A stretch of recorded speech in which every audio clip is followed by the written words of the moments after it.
when I met Lola, I remember being like, oh, this girl's so cool, like really connecting with her and just really liking her vibe and obviously thinking that she was so beautiful and like being attracted to her and everything. And I think it was actually one of the first times that I was the one who started flirting with someone and it wasn't just like Brad doing this thing for us. Like I remember being like, hey babe, like I was flirting with this girl and like, you would have been so proud of me. Like,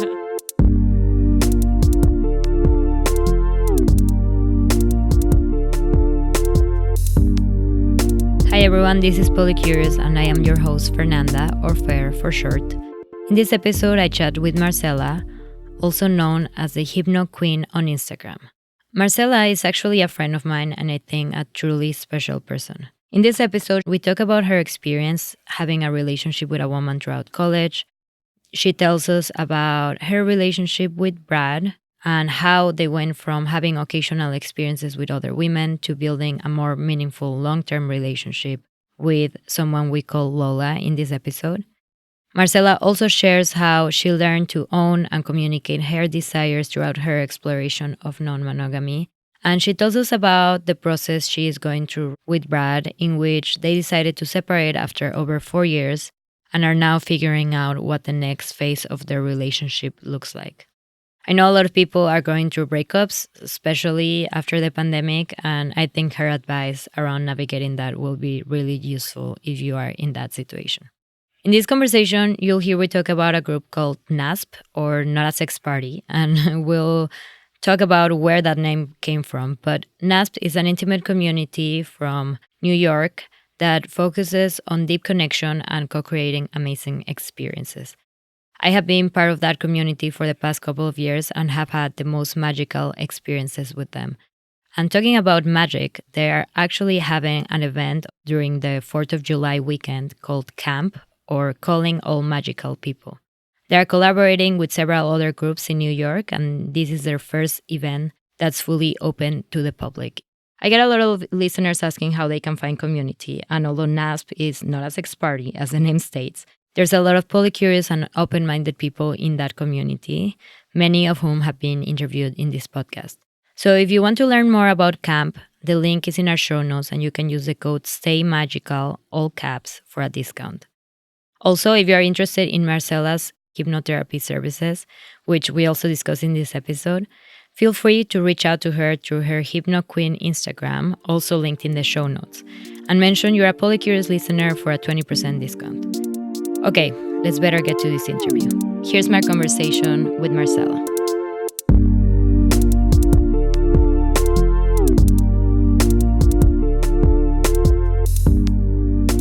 Hi, Marcela. I'm so happy to have you here. Finally, I feel like it's been a few months, maybe even a year, since we thought of having this conversation, and we're finally here. And you're one of those people that I know we've been friends for a couple of years now, but I haven't had the chance to actually sit down and go into detail about many things that I've been wondering. So I'm excited that we finally get the chance to do that. yeah, me too. I feel like it's been in the works for a while, so I'm excited to finally get to have this conversation with you.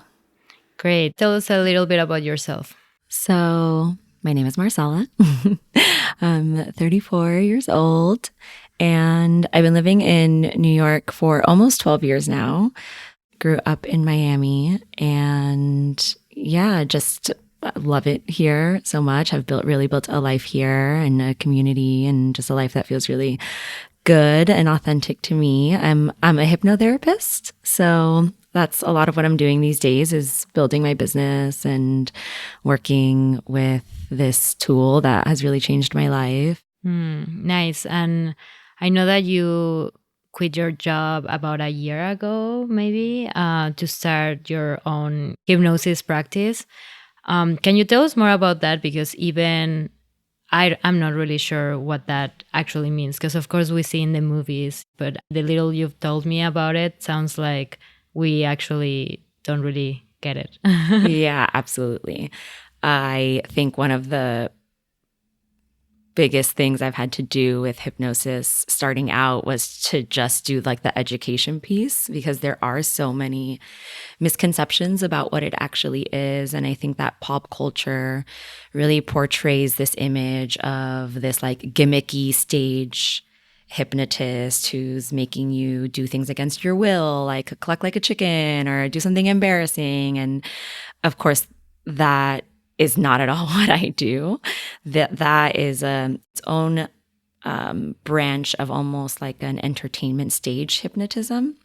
And so what I do is a lot more like a hypnotherapy.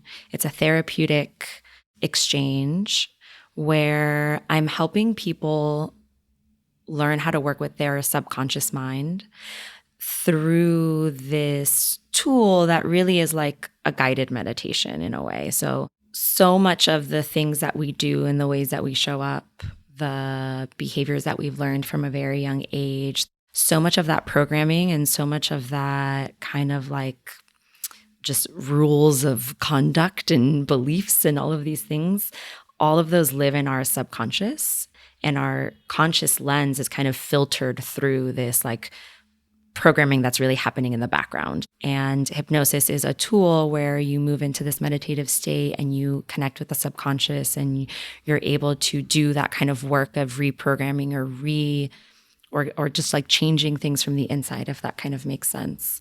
So it's very empowering and kind of puts the power back into your own hands to get to have a more active choice about who you want to be and how you want to show up, and create so much opportunity for liberation from these patterns and things that we have. How does a typical hypnotherapy session look like? So with me in particular, I'll speak to how I do it. People come to me and they have a particular intention of something that they want to work on within themselves. That can be any number of things. It can be just having more self-love, overcoming self-doubt, or connecting to your own inner wisdom and intuition, and really being able to feel more confident and empowered in our decisions and in the ways that we operate in the world. And first, we'll kind of explore that. So through some journaling, through some like writing prompts and different activities, discussion, exploring what that change really looks like.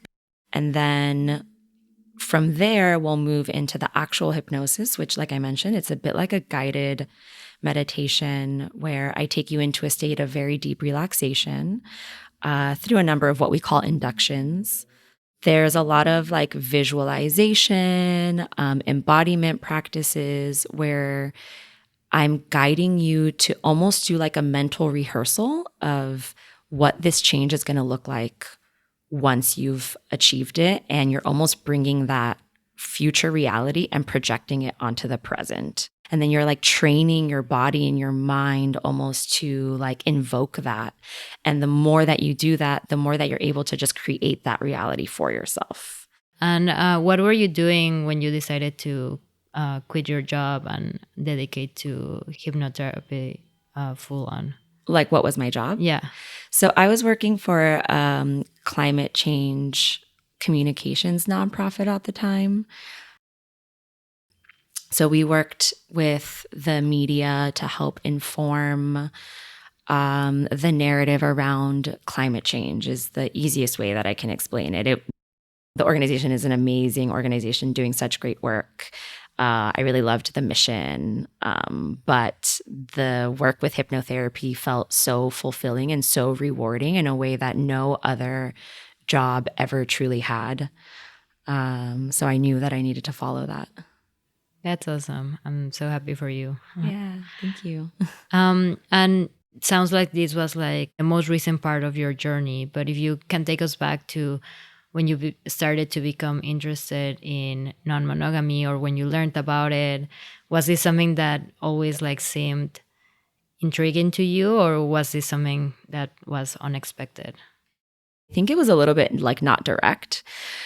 I think something that feels important to mention for me is that growing up, I had a lot of like confusing feelings about like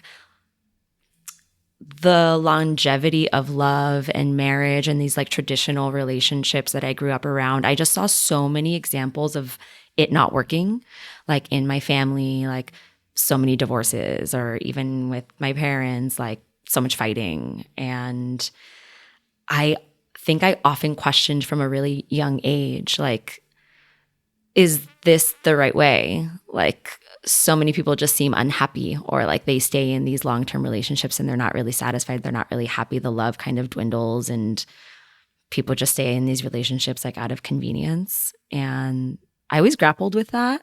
And I think it created a lot of fear for me around falling in love from a very young age. I was like, oh, I'm just going to fall in love and end up getting hurt and being in this like tumultuous relationship with someone that won't last. What's the point? You know, this kind of like very existential like worries that you have as like a younger person who's just trying to figure out how to live in the world.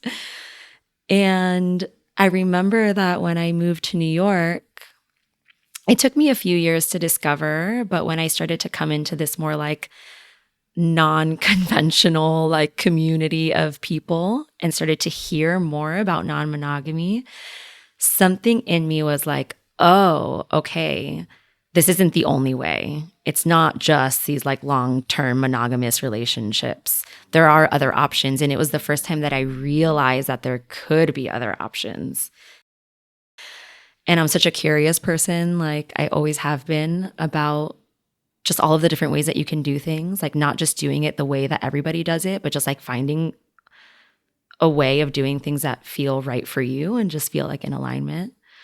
So I think that was like an initial curiosity, but it took many years to actually arrive at a place of actually exploring non-monogamy. It was more of like a seed that was planted.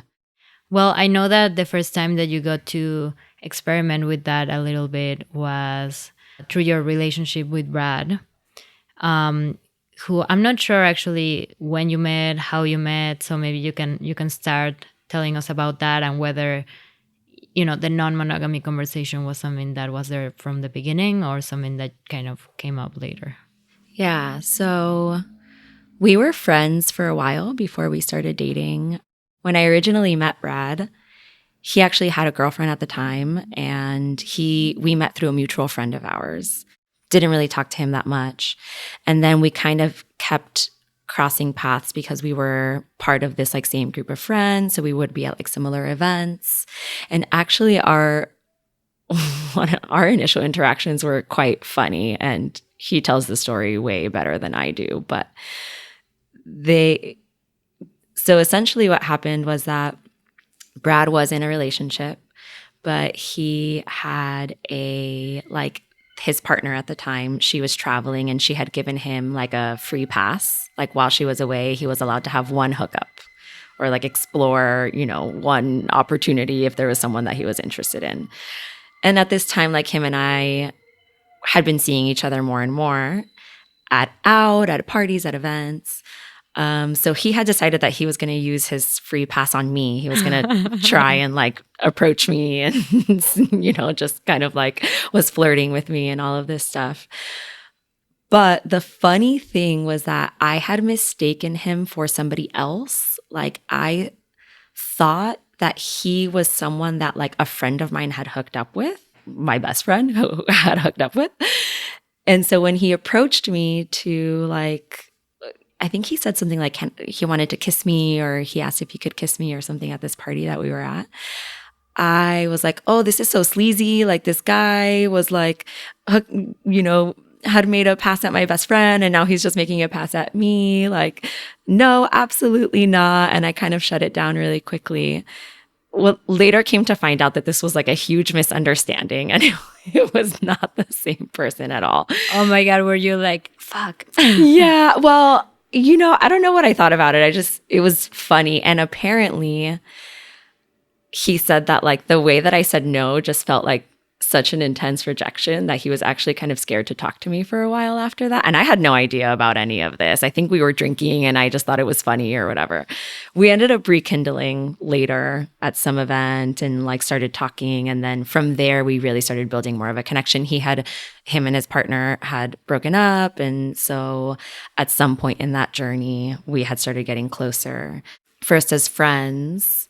And it wasn't until New Year's of 2017, like 2017 going into 2018, that was when we really started in earnest and kind of things really turned a page, just going into like a new chapter of our dynamic, because we planned this house, which was like the first house of the, what has now grown into this whole community of events. We had talked about not wanting to spend another New Year's in the city, paying $100 for a ticket to an overcrowded warehouse party where it's loud and you're just trying to find your friends all night long. We were like, we've done that. We've been there. Let's do something different. Why don't we organize like a house away? We can invite a bunch of people and we can just have this like amazing experience where the people that you're looking for at the party, they're just all in the room with you and you're just, you are the party. So we threw that party and that was the first what then came to be known as Not a Sex Party. And in which I should say that name, the Not a Sex Party, I think that you can't just say it without like clarifying what that actually means. Yeah, it started off specifically as a friend of Brad's who she saw the event description and it was like, come like get warm in the hot tub or whatever. And the language was kind of funny. And she's like, wait, are you inviting me to a sex party? And he was like, no, of course not. And so it became almost like it started off as this joke, this kind of inside joke that then just grew into the name. And of course, at the time, we didn't expect it to kind of go beyond this like group of friends. So it didn't matter that we were calling it that. It was just kind of like an inside name, but then it just stuck hilariously enough. So that is why it's called that. And it truly is not a sex party. Yeah. And that, I mean, as you said, it was 2017, the first house, and then you guys kept doing houses. I joined the community in 2020. We rented out a summer camp, 60 people, middle of the pandemic. Of course, we all got tested. And yeah, and it's just been so wonderful to, get to know everyone and really find a community that I feel like I resonate with. And you've been, a very important part of that community. Brad, who we're talking about, has also been one of the main organizers. And now we're not doing the houses anymore, but it has evolved into this festival organizing group that has like all sorts of great events that now are like a lot bigger. But yeah, just giving some context on that. But anyhow, you went to this house in 2017, and that's where you and Brad actually started becoming a thing. Yeah, that was like something just changed. Like we had already been flirting and whatever. Like there was already an existing dynamic there, but it was very casual and like wasn't clear that anything would come of it.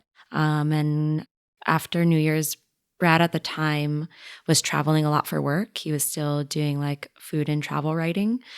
So he was actually away for the better part of that beginning of the year, but we were in contact and he actually met up with me in Nicaragua for my birthday. So I had seen him, but once he kind of came back to New York after those travels, we had just a check-in, like, okay, what is this? What's going on between us? And kind of like the start of our official relationship was that around that point. And when did non-monogamy come into the picture? So actually pretty much from the beginning, the first time that I had approached someone about non-monogamy was not Brad. It was someone else that I had dated, this guy. We dated for almost a year. And he was very much just like wanted a traditional relationship. In many ways, we just weren't aligned, which is, why we ended up kind of going our separate ways. So I had already tried it once and it didn't work. So when Brad and I, very much toward the beginning, I kind of brought that up again. I was like, hey, this is something that I've been so curious about and I've never explored it, but I would love to. And let's talk about that. How did he respond? So we kind of had to talk through like the ideal situation, what that might look like for us in a ways that felt comfortable. And what we kind of arrived at from, a lot of talks about that and safety and everything was that we would begin by kind of having shared experiences together. So that was what those were the parameters that we came up with that felt like it honored both of our boundaries and felt like good for both of us and felt like a fun exploration in a way to kind of like kick off this journey with non-monogamy.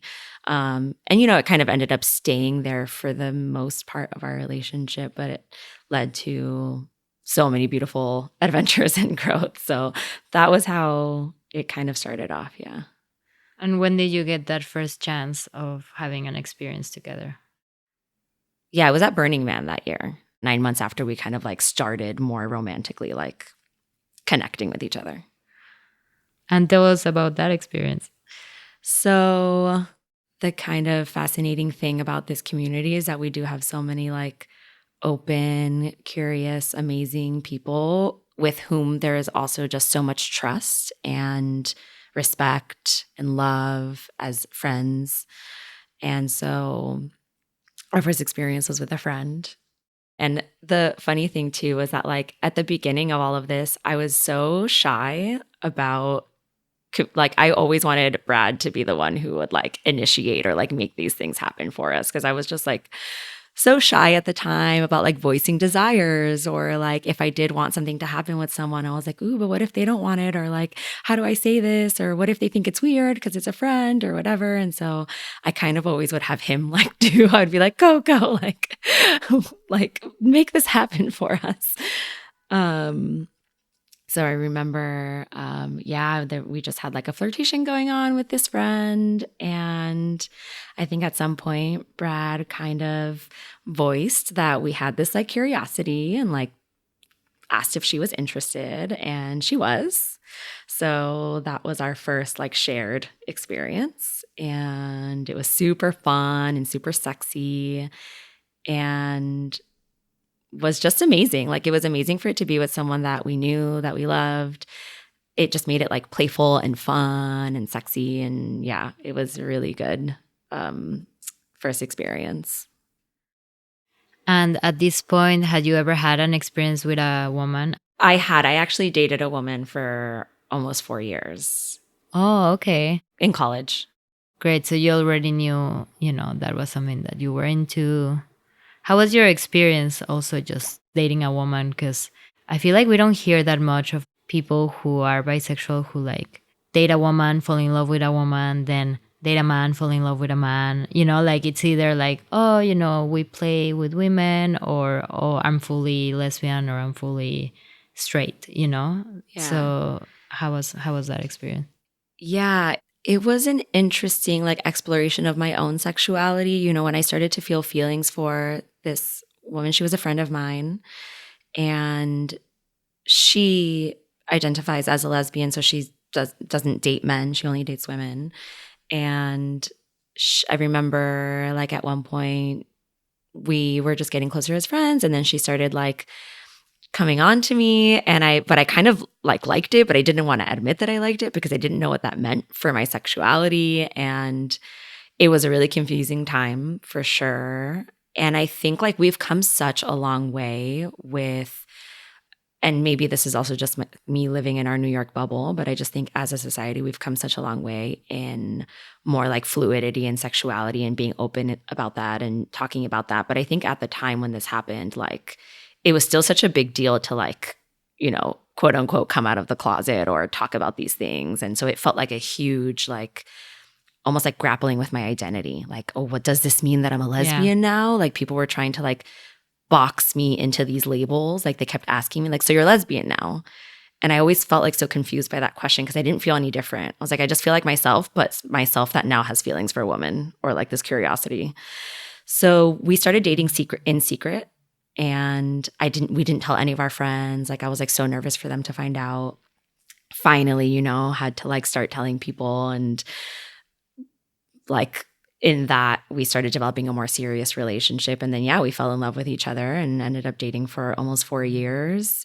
Toward the end of the relationship, I knew that I would not be satisfied by only dating a woman. And I was starting to crave like interactions with men again and exploring my sexuality with men again. And, ultimately was pretty much the reason why our relationship came to an end. And it was really painful because I did really love her so much, but I knew that there was a part of me that I wasn't getting to explore.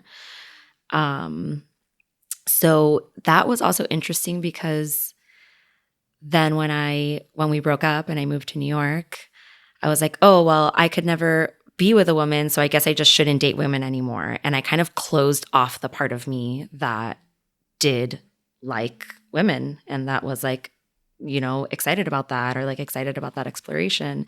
And it wasn't until years later that I refound that part of myself and felt comfortable exploring it in a way that wasn't like, oh, well, you're dating a woman, so you're a lesbian now, like this kind of like binary, like right, like super black and white, yeah. right? Like, oh, dating a woman doesn't feel right to me. Okay, I guess now I should date only men. I'm glad that you have come so far, and also we've come as a society, or at least as a bubble. Exactly. And it was also because I found a world in which that exploration was embraced and encouraged. And I felt like I didn't have that before, So it was like really beautiful to get to come back into something that had been closed for me for a long time. Right. So after you had that first threesome with Brad, did you feel any jealousy? How did things evolve from there? Did you continue seeing this person after Burning Man? I remember at some point, like, he was spending a lot of time flirting with her. And I remember almost feeling like a little, I don't want to say ignored, but like a lot of his energy was like going into like making this thing happening and flirting with her and like showing her attention. And so I do remember at one point being like, hey, like this is making me a little bit uncomfortable. And him just immediately like recognizing that that was happening and changing it and just like showing up for me in the way that I needed. And I think that's, been such a huge part of exploring non-monogamy, like being so willing and able to like recognize what's happening and just voice that, and just having the other person really put your needs like first and foremost, like being like, okay, this is what you're feeling. Like, what can we do? Like, what do you need from me in order to feel safe again? Like, okay, you just need me to spend a little more time with you right now. Of course. Amazing. Yeah, let's do that. And I always felt like if anything would arise, like it was very quickly resolved typically, because it was just a matter of like voicing it and having that like feeling be received and be like acknowledged, and then just, doing whatever needed to happen to switch it around. Yeah, that reassurance people talk about. I think that it's scary to ask for reassurance because it's very vulnerable to be like, hey, I feel left out, or whatever it is that you're feeling. But sometimes it's as simple as asking for it and then, oh, okay. And then they hug you and then it's fine, or whatever it needs to be done. So yeah, for those out there who might be feeling a little jealousy or feel like they need reassurance from their partner, remember that you can always ask for it. Yeah. And I think sometimes even just saying that I felt a certain way with nothing changing just made me feel better. To know that I could always had a safe space to share what I was experiencing, and that I always knew that he cared so much about that and wanted to make sure that I felt good, and to have that level of care just made everything feel so safe. Right, because I'm sure there's also people who, if they express that they're feeling that way, maybe their partners are like, why are you so jealous? You are getting too much in your head. You're making all these stories that are not true, or whatever, So it's also not only on the person asking for the reassurance, but the partner providing that space, that safe space for the person to express that and acknowledge and, deal with that together. Yeah, absolutely. Yeah, that's great that you had that. So how long did you see this person for? We didn't really see each other. Like our early experiences they weren't like ongoing situations. It was more like a fun experience there, a fun experience there. We did have another threesome with this person after that. But I think then after that, we didn't anymore. It was just like a more circumstantial thing that happened and was fun when it did. And then, we just evolved into a friendship. Yeah. So after that, what other kinds of experiences did you have? So after that, we had a couple of other friends that we had, like, again, not like ongoing situations, but like, a few fun experiences with like a couple of different friends and this is like spaced out over the course of like many months. I think we weren't like super actively seeking. It was more like when there was a dynamic that felt flirty, or it felt like, ooh, okay, this has a potential, like there's something happening here. It's clear that we're all like kind of giving each other some kind of attention, or that there's a vibe happening here or whatever. Then when that happened, I think like we would go down that road, but it wasn't like we were actively seeking it out, if that makes sense. Yeah, that makes total sense. And you also mentioned that, at first you were shy in approaching people. Yeah, the shyness at some point in 2021, I think is when I kind of started to feel more comfortable and more empowered to just like speak desires out and be like, hey, this is something that I'm interested in. Like, what do you think?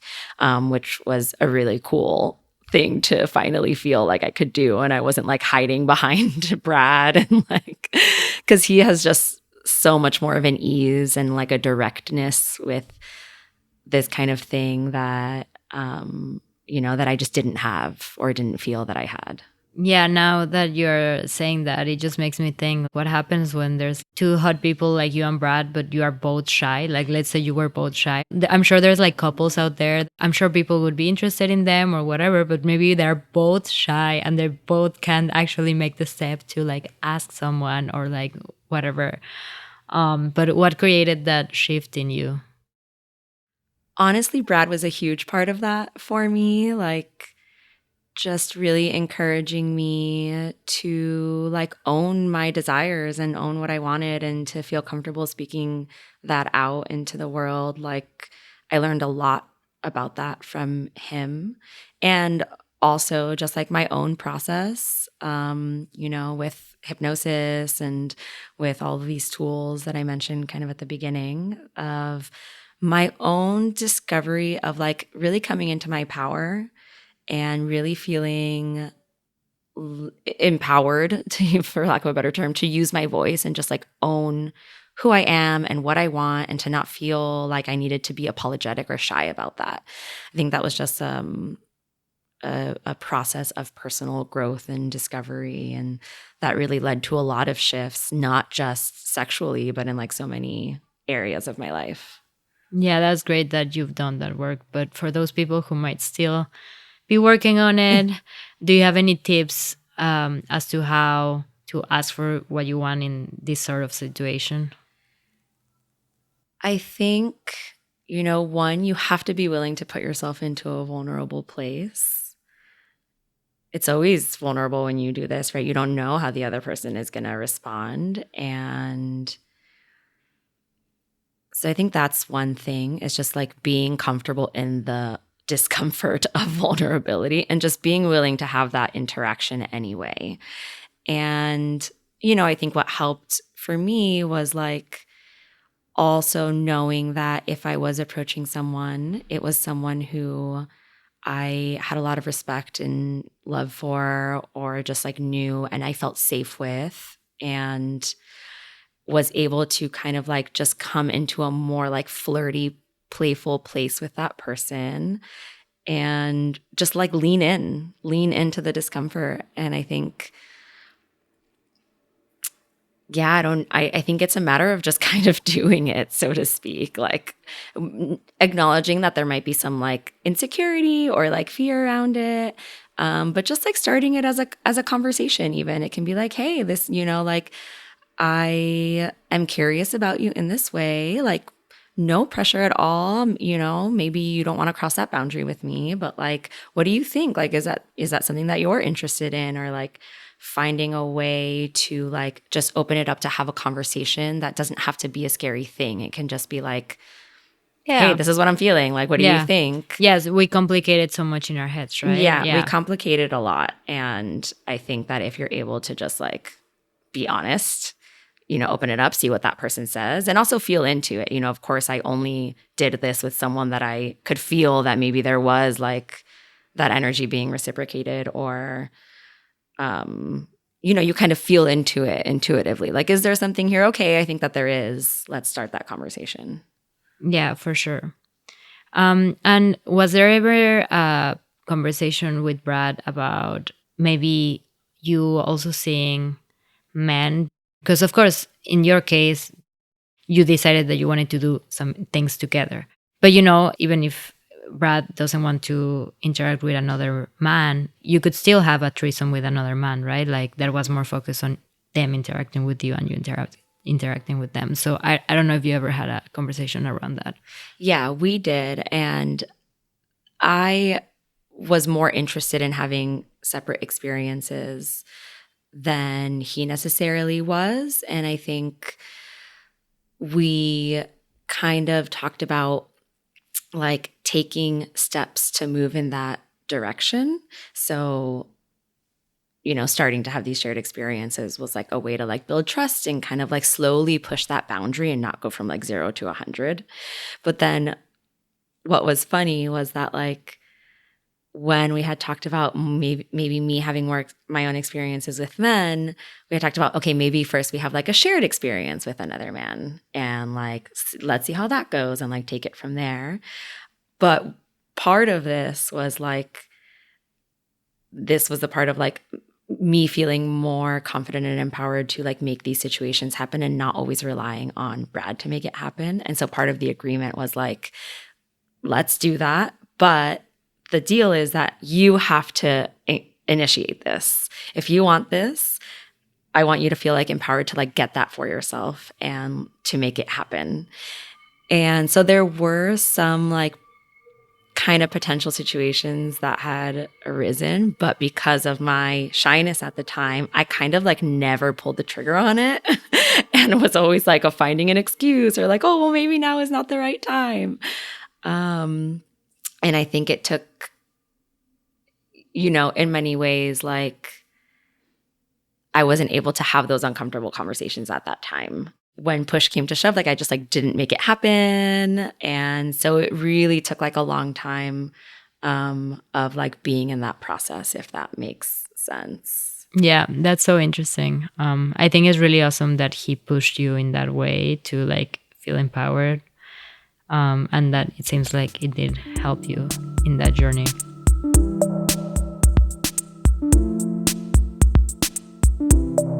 So I want to move on to talking about your relationship with Lola, because when I met you, I remember you, Brad, and Lola like sharing rooms at the getaway weekends or festivals or whatever we were organizing. And I don't know much about your relationship with her. I just know that it seemed to be something really special and something that not only the three of you had together, but that you had with her and she had with Brad. So, I'm just curious how all started. Yeah. So after Brad and I had these experiences that I mentioned were a bit more like one-off or here and there, we had both talked about how it would be nice to actually get to develop a little bit more of a relationship with someone, because I think like also, when you have more of that shared connection with someone, it also creates more intimacy and allows for more of an exploration versus just these like one-off experiences here and there. And we both thought that that would be like a really fun path to go down, to be able to not just like randomly sleep with people, and not that it was random, it never was, but you know what I mean? Like instead of having these like one-offs, having something that we could develop a little bit more and develop a relationship and go on fun dates and just get to explore like a new chapter of this non-monogamy kind of exploration. So we had talked about that. It was something that we had like in the back of our minds. And when I met Lola, I remember, being like, oh, this girl's so cool, like really connecting with her and just really liking her vibe and obviously thinking that she was so beautiful and like being attracted to her and everything. And I think it was actually one of the first times that I was the one who started flirting with someone and it wasn't just like Brad doing this thing for us. Like I remember being like, hey babe, like I was flirting with this girl and like you would have been so proud of me. Like just this like little cute thing that we had back and forth because it wasn't really typically me who was doing that. So we had met, it was like in the fall of 2019. And her and I talked about like having a one-on-one, and we, she came over, we like hung out. And I remember at the time she kind of mentioned that like she was a little bit overwhelmed because she was like new. And I think that she had been approached by a lot of people. And so I remember when she said that, I was like, oh, okay, I don't want to just be like another person that's like approaching her in this way. So instead I was like, I am definitely interested. And I hadn't said anything. I hadn't said any of this yet, but I was like, maybe for now, like I can just become her friend and get to know her more. And like there can be a flirtation, but I don't want to just be like another person who's like, approaching her in this way. So we like started a friendship, and I remember hanging out, and then Brad and I had talked about it. And so he started hanging out with her too and like flirting. And I remember I shared this concern with him. I was like, I don't want her to think that we're just like trying to sleep with her, because we also wanted to get to know her and thought she was awesome. And then I was going away, like, I don't remember where I was going, but I was going to be out of town for like, I think like a month or something. And during that time, Brad had talked about like kind of like connecting with her while I was away and kind of like, flirting with her and seeing if there was anything there. And like we were in agreement that that was like good. And like, Did she tell you whether she was into women? Did she know you guys were open? we talked about it in that first conversation that we had. We had talked about like relationships and interests and dynamics and things like that. So I think at that time I had mentioned that Brad and I were what we used to call ourselves like monogamish. So we weren't like fully open, but we also were not monogamous. So she knew that. And I think she had shared some of her own experiences with me. So I knew that she was interested in women. And, there was like a flirtation there, but I wanted to be careful about that. And yeah, so then when I left, Brad and her like started hanging out more, and they were like working on a project together. I remember that he was kind of keeping me up to date on how it was evolving. And he was like, yeah, okay, I was flirting a little bit more, and it seemed like it was well received. And, he was feeling into it, and he could feel that there was an interest as well. What was this project? So Brad had this idea for our house. I lived in this apartment with, it was 4 of us, and we called ourselves the Queens of Heart because we lived on Hart Street. And Brad had this idea for a housewarming gift that he had for like a year, but he couldn't find anyone who knew how to execute on the idea. So he had never done it, but he had never told me. He's like, I'm not going to tell you what the idea is because I'm hoping that one day I'm going to meet someone who can like make this thing happen. And the idea was to create this disco unicorn. So like instead of like a disco ball, but like a disco unicorn. And so him and Lola, so he had like mentioned this to her, and she was like, I can actually know how to make that. Like I can do it.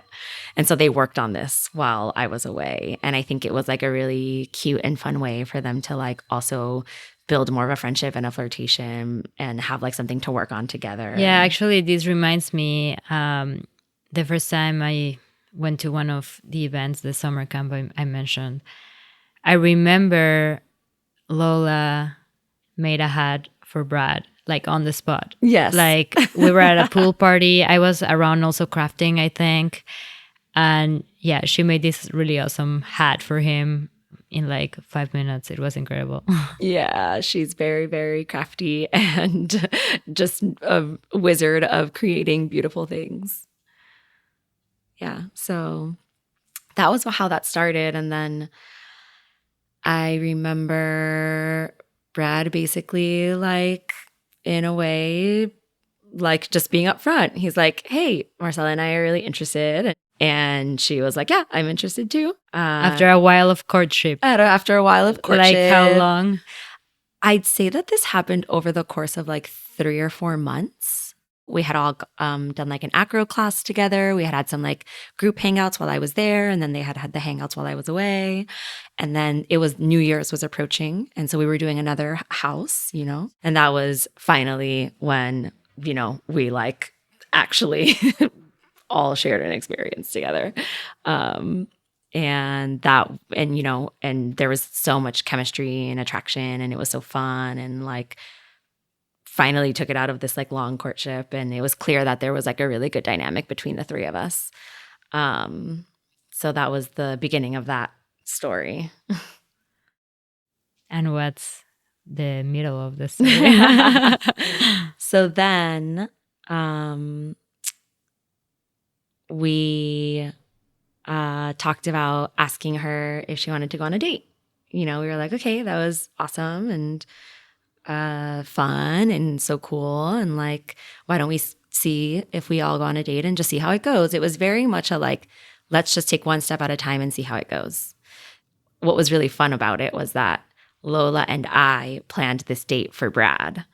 So we're like, okay, like, let's plan a whole evening together. We planned to like pick him up from his place and like show up with flowers, and like had planned like a whole evening for him.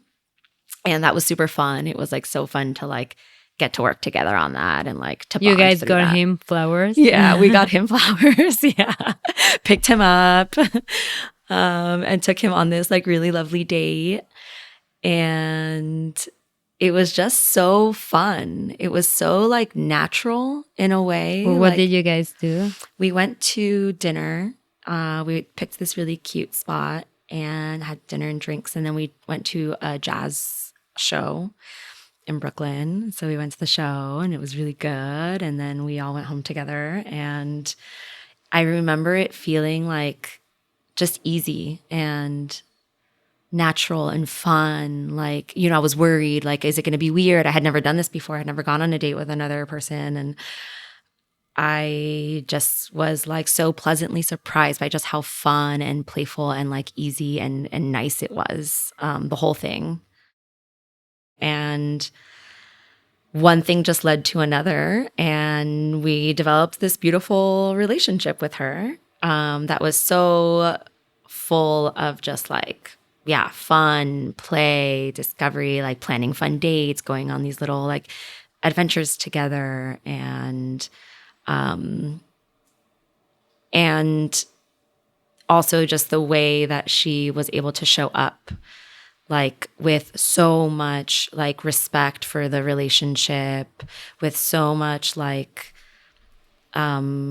care, to bring someone so like close and intimately into your relationship is a scary thing. It's a vulnerable thing. And I was always so like impressed with her ability to just do it in a way that made us both feel really like seen and cared for and with so much respect.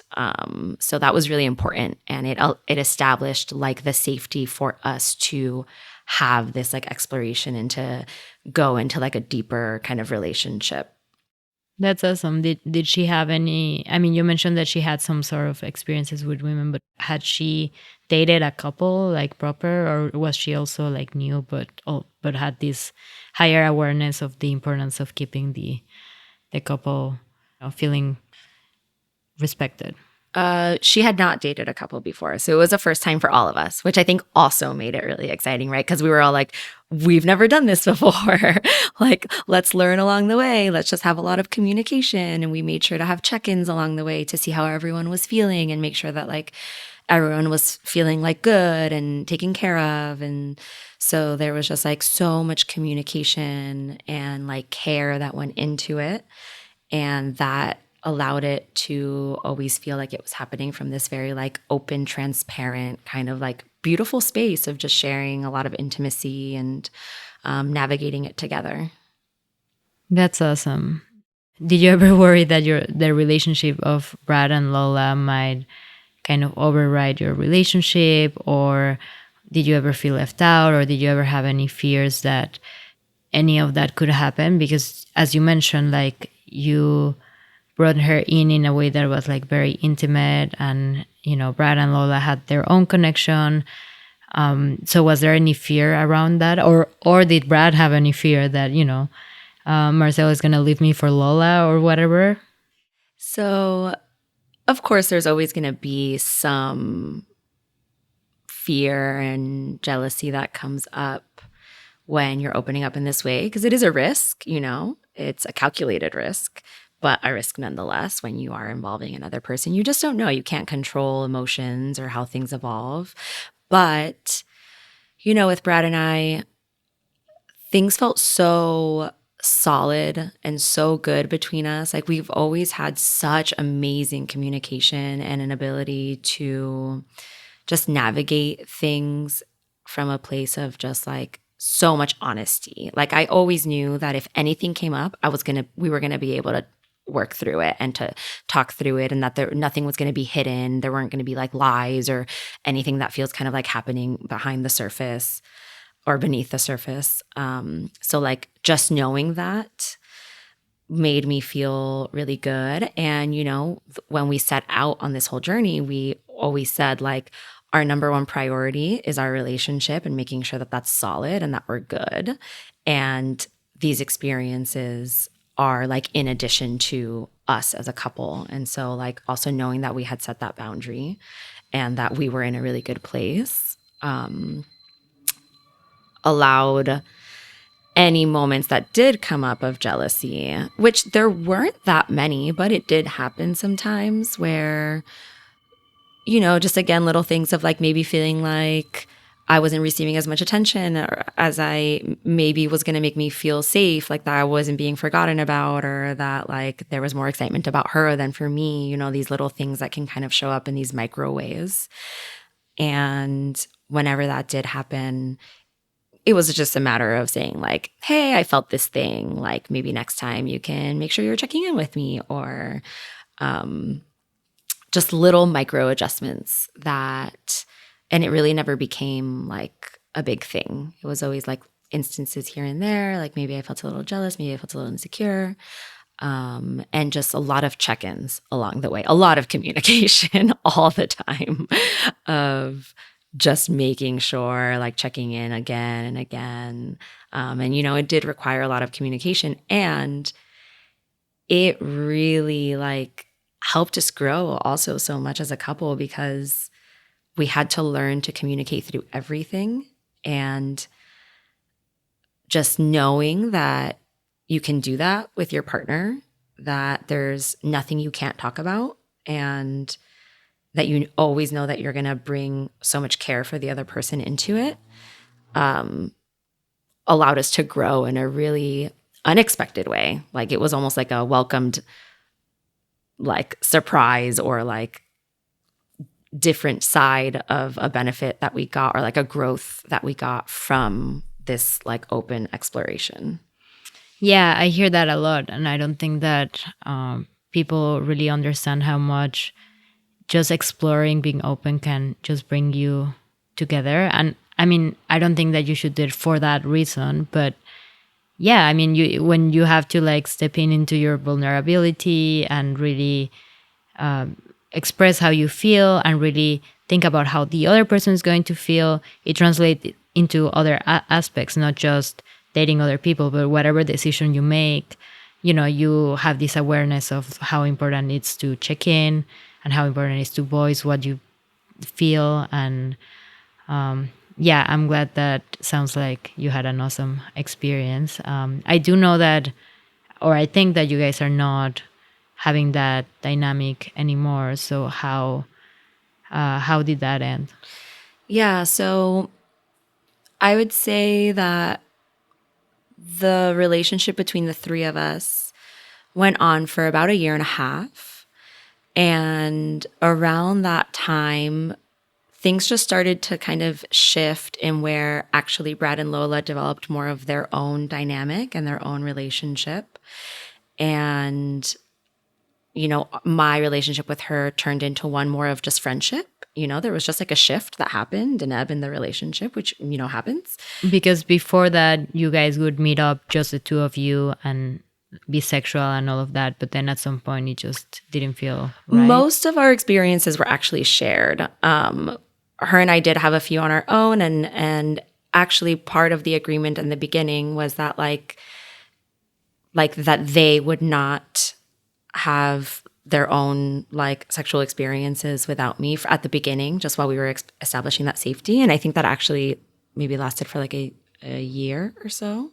I don't remember the timeline exactly, but that was an agreement that we started with. And then at some point I was like, okay, I feel comfortable. Like we don't need this boundary anymore. Like now we're at a place where I feel so safe and comfortable in this that like they also just started to develop like their own dynamic, their own like special relationship and their own intimacy. And so that happened at around the time that like the three of us were kind of like fizzling out as like one shared like unit.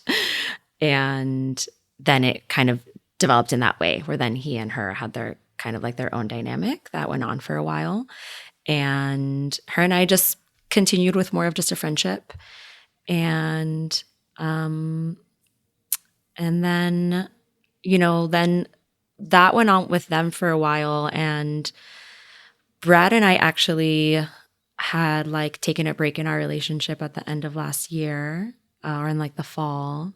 And so, then everything kind of shifted where they, kind of impacted them a little bit, but then they also continued. And now their relationship is one of, there still is an intimacy there and a shared friendship and everything. But I think that kind of stage of the relationship where it was more like active in that way has also kind of shifted into something that's different now. So it went through, I guess, various phases, if that makes sense. Yeah, I think that it's great that you were able to just be like, whatever made sense and whatever felt right and whatever was organic, as opposed to being like, oh, this is saying something about me, right? Like, I feel like other people could get, if for whatever reason, the relationship started to change in a way that you weren't part of their dynamic anymore, other people could have been like, oh, this is about me. They are excluding me. This is saying that I'm not worthy of their love or whatever, And I think it's great that you were able to be like, no, I mean, it just doesn't feel right now to be the three of us, but it feels right for them to be the two of us. And that's fine. And that doesn't say anything about me or my self-worth, or I don't know, or maybe you did have a little bit of that, but maybe you were able to work through it. I don't know what your process was. No, what you're saying is right. It was kind of like the three of us, it's not feeling quite right anymore in the way that it did. It's transitioning into something else and just allowing that transition to happen. Like it was just, kind of like a shift in the relationship. But then being like, if you two still have this like special connection with each other, like you should totally continue to explore that. And because we already had such a history of like building toward this place of trust and respect and admiration for all of the people involved, it felt like kind of almost like an easy, I don't want to say easy, but like it felt like, safe. Yeah, this feels safe. Like this feels right, because you knew me. That they wouldn't betray you, whatever that might mean. Exactly. That they were, looking after your feelings and respecting you and respecting. And again, as you said, Lola from the beginning was always very respecting of. Yeah. And even during this time, she was, we were really communicative with each other. Like she was really communicative with me and like checked in with me. Like, how do you feel about this? Does this feel okay? And so I think just like continuing to have that conversation, even when I wasn't like involved in the dynamic as much anymore, that communication still continued.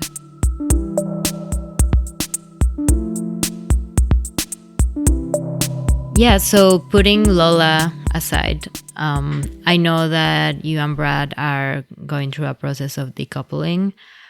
So before, I ask you how you got to that point, what does decoupling actually mean to you? Because I feel like that's a term that's like thrown around and it might mean different things for different people. So what does that mean to you and Brad? Yeah. So when we decided to go through this process, we didn't even know what to call it. We were like, okay, we reached a point in our relationship where we had kind of been grappling with some things for some time. And there was almost like these loops of these issues we kind of kept coming back to. And taking our break was like an attempt to maybe find some more clarity about that. And I think in retrospect, we probably ended that a little prematurely. I think like we were at these crossroads where like I was no longer feeling that happy in New York and I kind of wanted to leave and explore a new chapter, a new life. And Brad was really creating his life here with like events and things. And so like just some stuff around like different life direction things and like not really being sure that we were going to be able to bridge those gaps. There were so many stressors and so many things that were like really affecting him, and that he was bringing that into the relationship. And there was like my own shit that I was doing as well. But, for whatever reason, around New Year's, like we had a check-in again, and it was just clear that we both felt like we're spending so much time processing and trying to kind of fix things and tweak things. And it feels like we're not really making each other happy right now. And we just need to like be present with that and own that and acknowledge what's happening. And, what do we do with that now?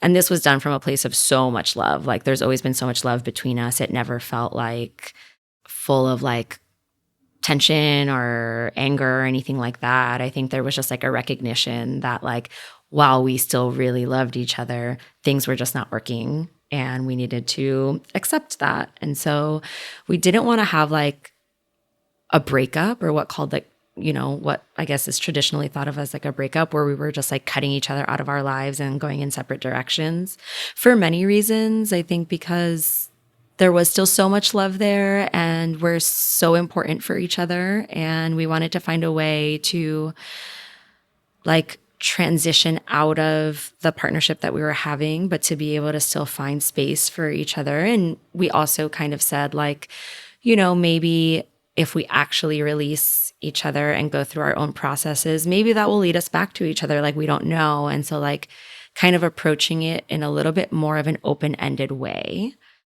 I was like, I don't want to just do this the way that anybody does it. I want to do it in a way that makes sense for us. And we might not do it perfectly, and that's okay. We'll figure it out. And if we continue to do it from a place of love and respect, we'll figure it out and it will all be what it is meant to be. So, we ended up kind of doing our own travels during this time, and we stayed in contact, sometimes more than others. But we kind of both went on our own healing journeys that included like retreats, and like we both did like meditation retreats, and we both like kind of really dove into like our own practices. And it was incredibly rewarding and beautiful and fruitful, and obviously like devastating too, like so much grief. Right, because at this point, how long have you or had you guys been together?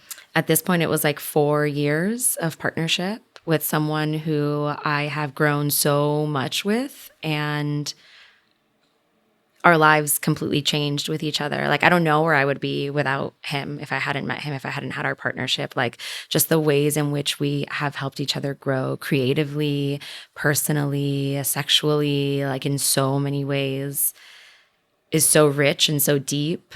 And so to like really sit with the potential loss of that and be present with that was a lot. And then from that place, who do I want to be now? How can I focus on me for a bit? And just me, not me in partnership, not me in relationship to anyone else, just who am I now? And what is it that I want to take away from this time? And I think we were both able to do that in a way that felt huge for the both of us, like as individual humans in the world dealing with their stuff. And we had kept that door open, like, hey, maybe once we're both back in New York from our respective adventures and travels, maybe we can just reconnect and see how that goes. And I think what was interesting was like, I think when you're going through these situations, people kind of want to tell you how you should do your breakup or how you should like approach things. Like, you should do it this way, or you shouldn't do it that way, or you shouldn't talk that much or whatever. And I think also just trying to honor what it is that we wanted and how we wanted to do it, and just do that and learn the lessons along the way. Because regardless, I think we both want to be in each other's lives, and we share, this community of friends. We share a life. We share so much. And so also just finding a way to be able to do that. When we're talking about breakups or whatever, when it comes to like non-monogamy, people always wonder like, oh, is it because of the openness or whatever? So I think that is important that we address that in some way. In so many ways, like our exploration in non-monogamy actually like made our relationship so much stronger and allowed us to grow so much as a couple. One of the ways in which it may have been like a source of just different opinions about how to do it was that I kind of did want more openness in like having experiences outside of the relationship as like the next step of having more of these shared experiences. And I think toward the end, like there was more of an openness and a willingness to kind of go there. It did take a while to get there, and a lot of like building safety and building trust. So we weren't always on the same page about like the pace at which we wanted that to be happening with, but ultimately that was not, why we decided to end our relationship. Yeah. You mentioned that you just wanted to kind of do your own thing and then learn the lessons along the way. Again, I agree with you that everyone's process is different, but I know a lot of people right now are breaking up or decoupling, or there's like a lot of shifts happening. I think partly because of COVID, we see a lot of breakups around. I think not only in our community, but I think in general. So is there any lessons there that you think others might find helpful when it comes to that shift in relationship? I think being willing to admit when it's not working anymore, and that takes a lot of courage because it's not the easy choice, and it means surrendering a lot of the things that you thought about how your life was going to look or who you were going to share it with. It's kind of like an identity crisis. Absolutely. And just being willing to like even have that initial like both coming to terms with that. Really listen to yourself and listen to your gut and listen to like what your body is telling you. And it's a process. Like we're humans. Maybe some people are in that for a really long time before they're able to admit. Throughout our relationship, we had these check-ins that we would do. And I think that was also really important because it gave us like a space and set a container from which we could check in like, hey, this thing that we've been saying that we're working on, have we made any progress? Is this still an issue for us? Like, do we feel better about it? Do we not? And having those check-ins along the way, I think also was almost like this barometer. Yeah, I also have a check-in. I don't know how often yours was. Every 2 weeks, Seth and I just talk. And sometimes like, it's like we have nothing, sometimes it's like, oh, remember to close the shower curtain or whatever, like sometimes it's like really silly stuff. But it allows us to have a moment in which we're both like ready to receive whatever criticism might come and think about how we're going to say it, as opposed to like in the moment just being like pissed off about something and then just saying something when the person is not ready to receive it. So for listeners out there, highly recommended, even if it's not every 2 weeks, like once a month, once a week, whatever works for you. But I think that it's a good practice. And I think that point you made is so important about someone being in a space to receive feedback, because I think that was a learning that we had. It's definitely something I did along the way, where sometimes I was just feeling something in the moment and I was like, hey, I'm feeling this thing. And then like maybe he would feel like he was being attacked because he just like didn't even know that I was going to share this thing. And it's like that could have been handled in such a better way. So just having a space to talk about things that are coming up, and like within that space also setting certain like guidelines. Okay, we're both acknowledging that anything that we bring up during this time is for like the benefit of our relationship, and we'll do our best to like receive it with an open mind, and just setting that context to have like a productive conversation versus like finger pointing or blaming or doing things that might just feel insightful instead of feeling like it's helpful for the relationship. Yeah, definitely. So where are you and Brad standing now? Like, what's the situation now? You're both back in New York. How is that process going? Yeah, so we are, talking again and kind of reconnecting. And it's an open question. Like, we certainly don't plan to like rush back into any kind of relationship, even if that's something that we felt we wanted to do. Like, we would take our time to get there and make sure it's the right choice. So for now, we're just like reconnecting and spending time and just seeing how that feels after a very transformational last few months of both of our lives in many respects, not just in our relationship, but I think a lot of things were shifting for both of us. And so it's been really interesting and like nice to kind of almost like re-meet each other as in some ways like new people, in that trying to be aware, like not fall back into an old pattern. And so, yeah, that's where the story is right now. And we'll see how it evolves, but just taking it step by step and yeah, figuring it out along the way. Thank you so much for sharing all of your journey with me. I feel like I finally can make peace with understanding what's going on, because as I mentioned, like I got these little glimpses here and there of like, not just your relationship with Lola, but kind of like what you were going through. Like, oh, now it seems like they're decoupling or breaking up, but had no context, or like when I met you and when you were with Lola, I was like, oh, what is this relationship like? Like a lot of I had a lot of questions around this. So thank you so much for being open with me and for being open with the listeners, and with all of this journey that you've been through and all of this self-awareness that I can see that you have. What would you tell to a polycurious person that might be listening, and what piece of advice do you wish that you had starting your journey, or something that you learned along the way that you feel might be helpful to other people? Yeah. And thank you so much for having me. It's been so fun to have this conversation with you.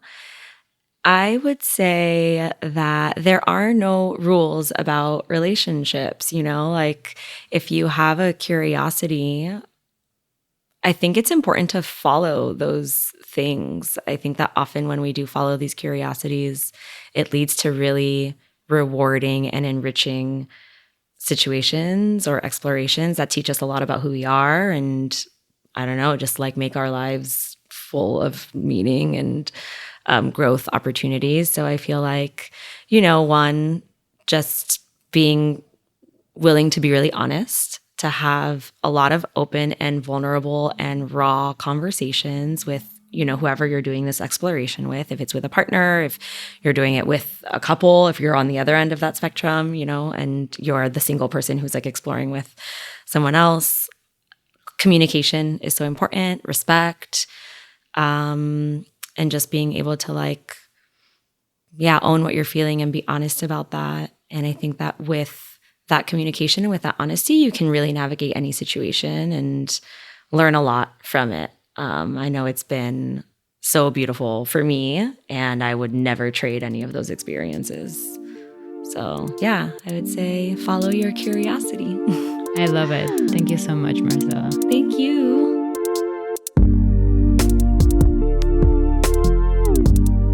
Thank you guys so much for tuning in today. I hope you enjoyed my conversation with Marcela as much as I did.